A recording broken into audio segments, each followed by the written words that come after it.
Okay friends, so we were discussing about sales. So what we discussed that sales is the most challenging job on earth. And it's very true that sales is more dependent on the attitude of the salesman rather than the attitude of the prospect. We have seen a lot of people, those who say that this prospect is not good, this prospect is negative, that's why I am not able to do sales. But the matter of the fact is that sales is wholly depending on the attitude of the salesman. For example, let's say, as we discussed, that sales is the most challenging job on earth, and the attitude of the salesman is, let's say, let us imagine that there is a salesman who is an excellent salesman, and whenever he talks to a customer, there is a very less chance that he will not make the sale. Now you imagine, due to the good performance of that person, the company promoted him. Now the person who was earlier a salesman, now he has become a team leader. Now imagine a scenario where a customer walks into the store. Now the person,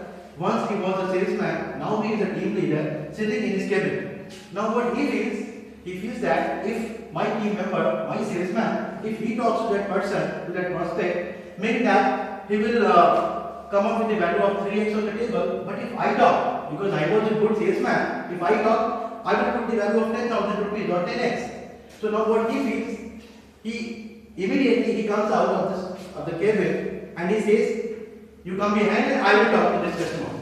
So what happens here? Now the person has become a team leader now, his responsibility has been changed now. Now he is supposed to develop his team. But because his attitude, his mindset, his belief is still the same. He is still that salesman.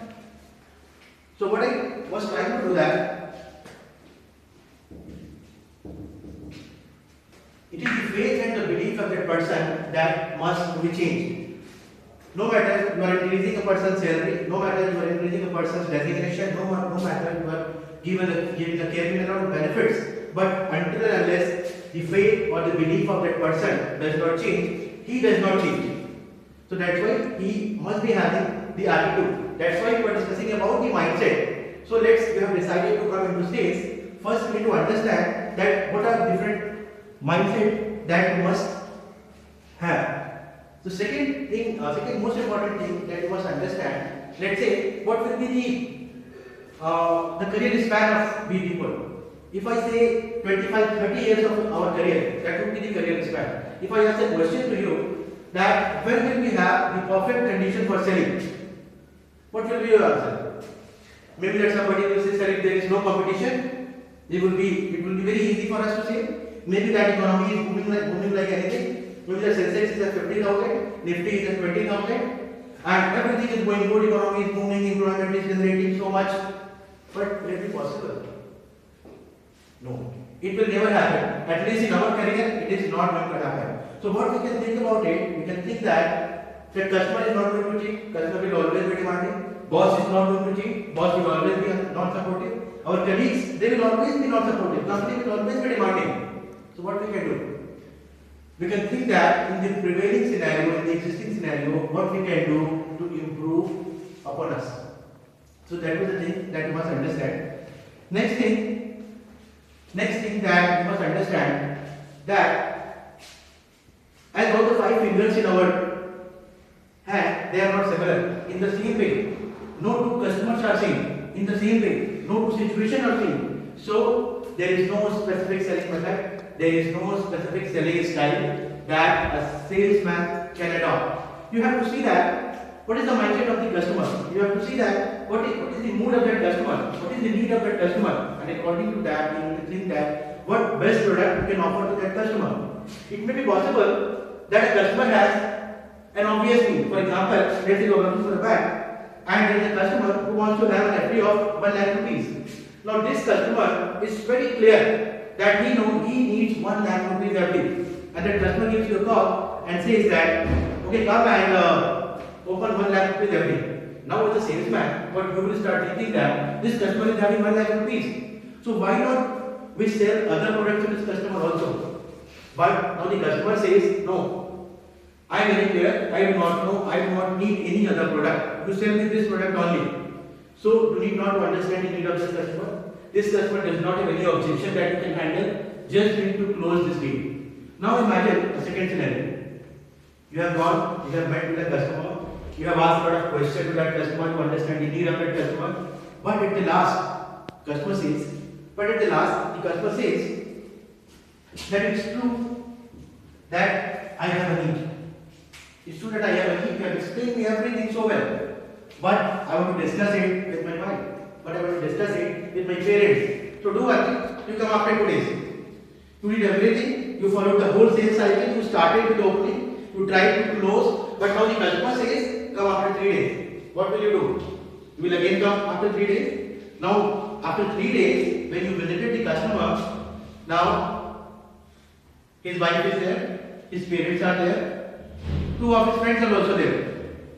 Now in this scenario, again you need to open the call, again you need to develop the need, again you need to eliminate the objection, again you need to put a close.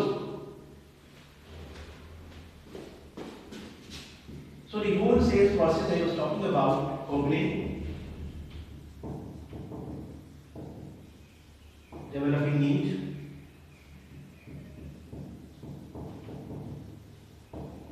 proposing the solution to the customer,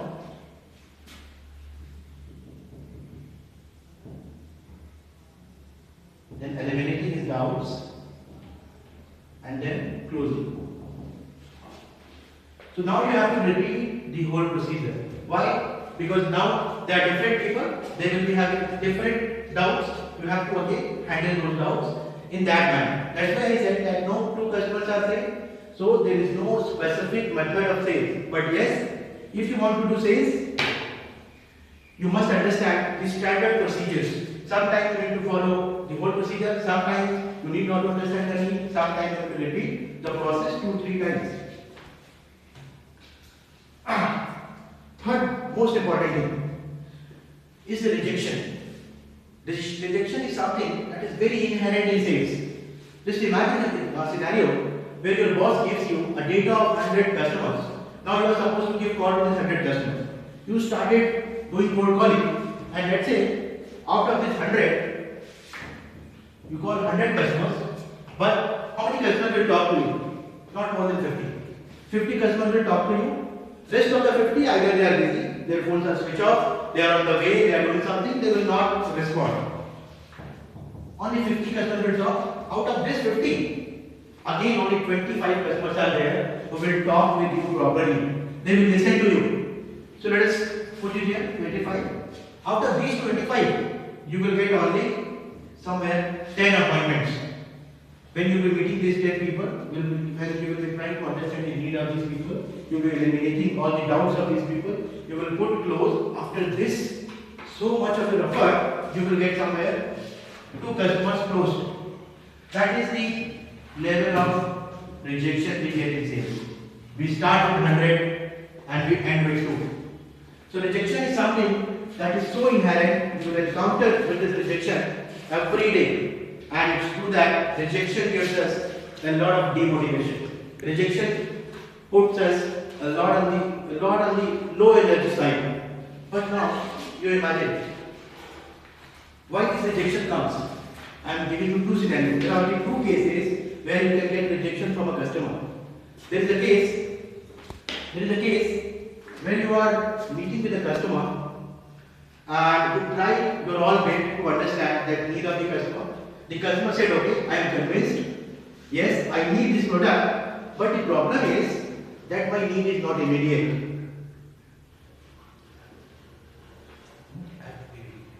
Okay.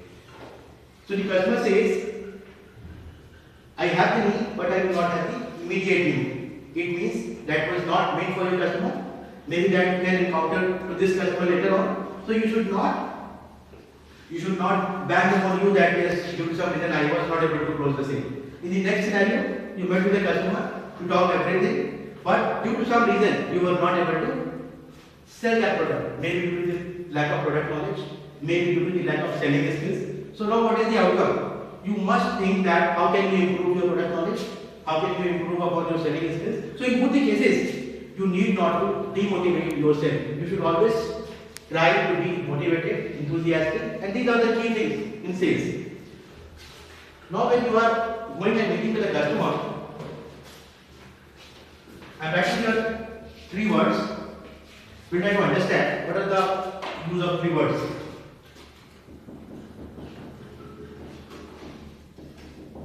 Features, advantages, and benefits. So these are the three words that a salesperson must know, because most of the time what happens, we talk about only features. For example, in your case, if I talk about, as you are bankers, and you are going and you are talking to a customer and you are saying that, sir, we are the largest bank in India. We have 12,000 ATMs. We have 4,000 branches. This is what? This is the feature. But the customer says, okay, it's very good that you have got 12,000 ATMs, but there is no ATM near to my home.